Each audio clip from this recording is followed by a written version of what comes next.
Never judge a book by its cover. I've always thought the idea of racism was incredibly stupid. Think about it. To make such a big deal over the differences of melanin in a man's skin, that's what it is. And to hate them for it, that is actually stupid. It's the easiest common denominator. Yet it seems that human nature has wired us to be fearful of those who are different than us. We are tribal beings. That's our nature. We make boundaries and create division over superficial things, like the way we look, the people we choose to sleep with and live with, associate with, the kind of music we listen to, and so on, the clothes we wear. We create an identity around these things, and by doing this, we feel like we are more important and more a part of something that is bigger than us. But if you break it down, psychologically, it's a complete false. It's a falsehood. It's the illusion of security, of safety, of belonging. Just like religion creates the idea of certainty, when the reality is we live in an uncertain world.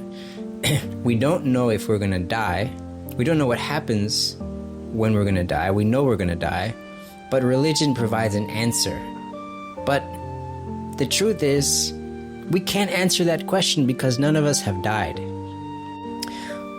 In the same way, we want to be accepted. I do, you do. It's something deeply human. We tend to think very local. We localize our thoughts. We don't think with a global perspective. We don't think broadly.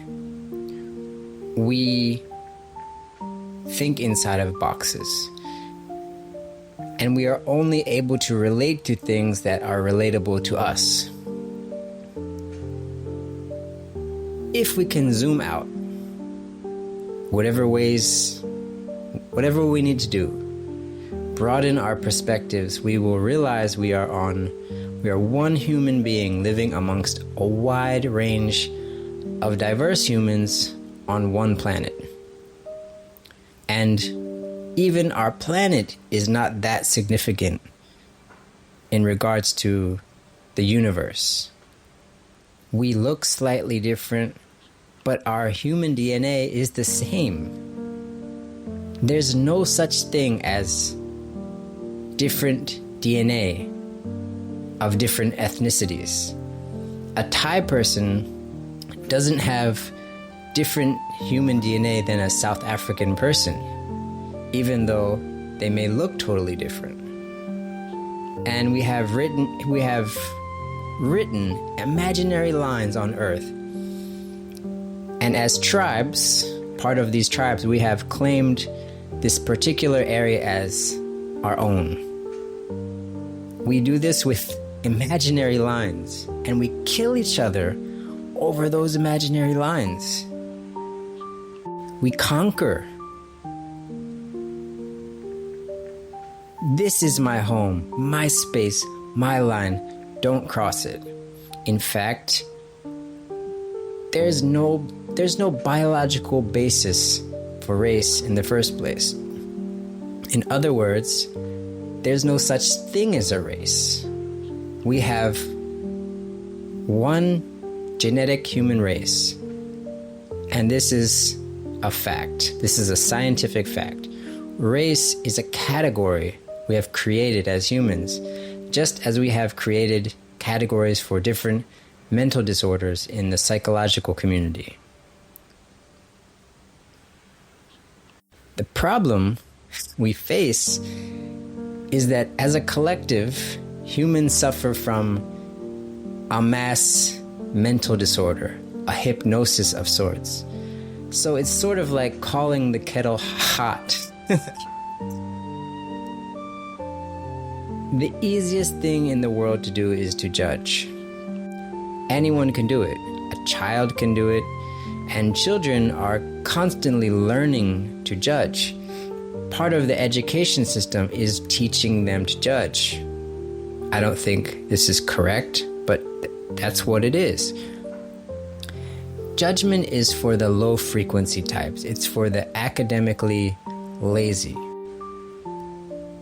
Judgment sometimes can make us feel or sound smarter than we are, and many people do this all the time. In fact, a lot of people spend their entire lives trying to sound smart, but they're not. We can tear something apart so we feel superior. A lot of education is constructed this way.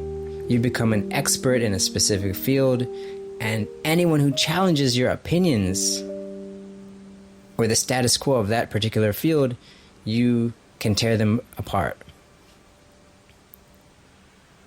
A lot of academics no longer are open to new ideas because they have created this idea of being right.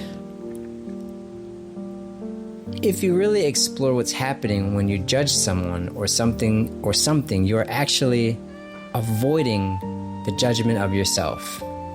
You're avoiding that uncomfortable hard work.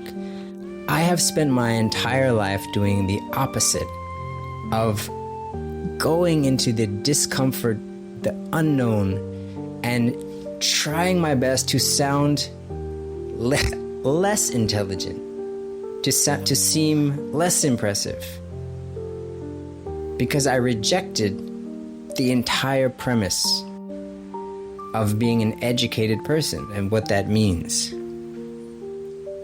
It's easy to say, hey, this person isn't good at something. But are you? I mean, really, can you really do better than that person, that thing that you're judging? And if you could, why wouldn't you help them instead of just gossiping about them or criticizing them?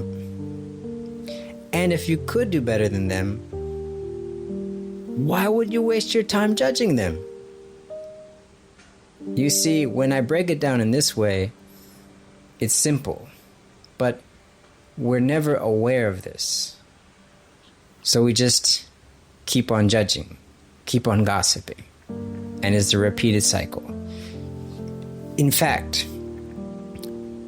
those of us who sit around in judgment never make progress, while the rest of us are on a faster train, and we are imprisoned by the fear of judgment. We don't do the things we really want to do or say what we really want to say because of the fear of being judged. But the craziest thing is, deep down, you don't care what people think.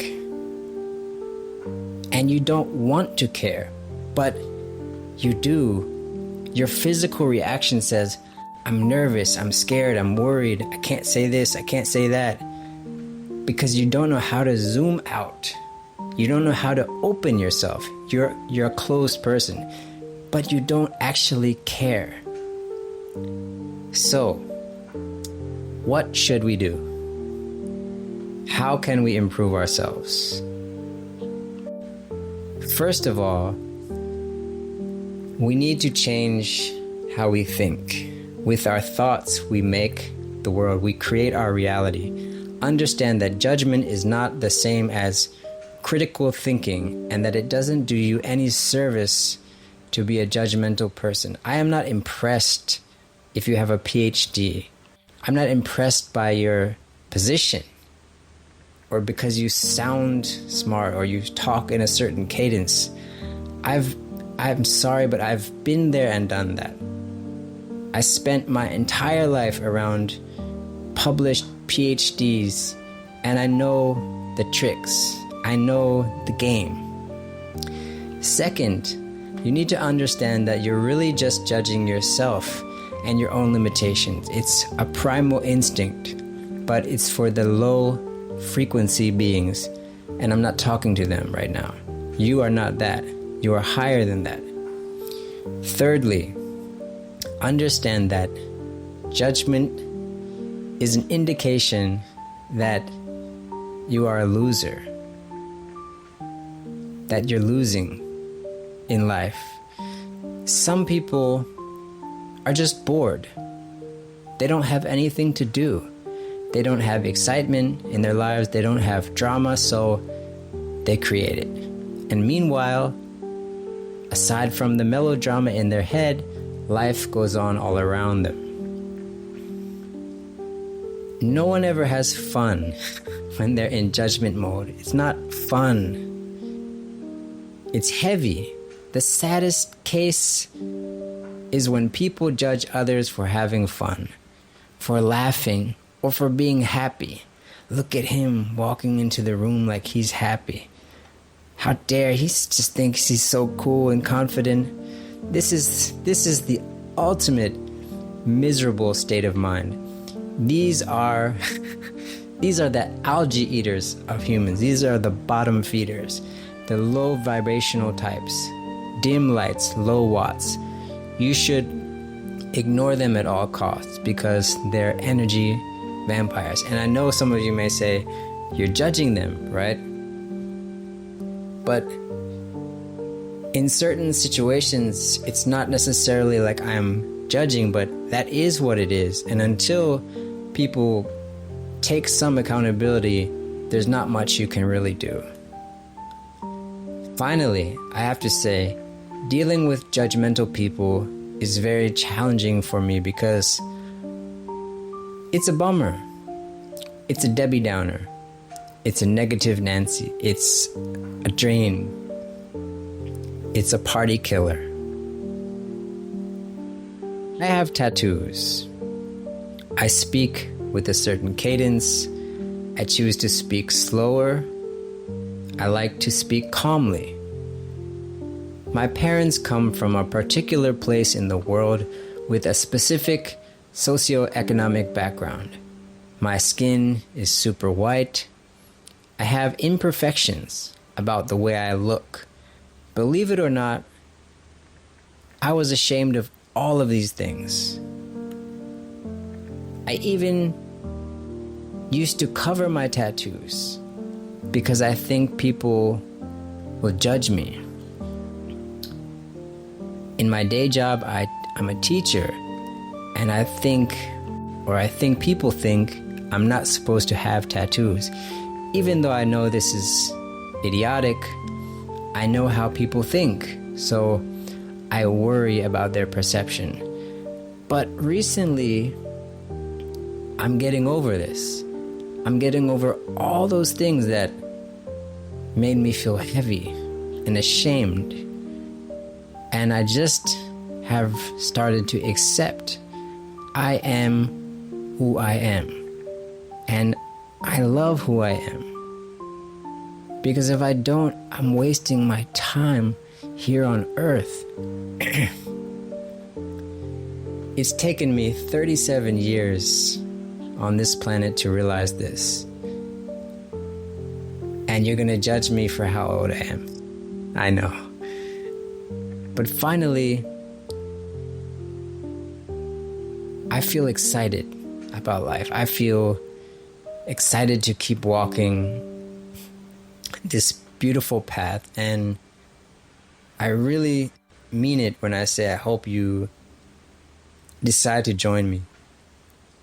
But if not, no judgment. I appreciate you listening, and I'll see you soon in the next video. Peace.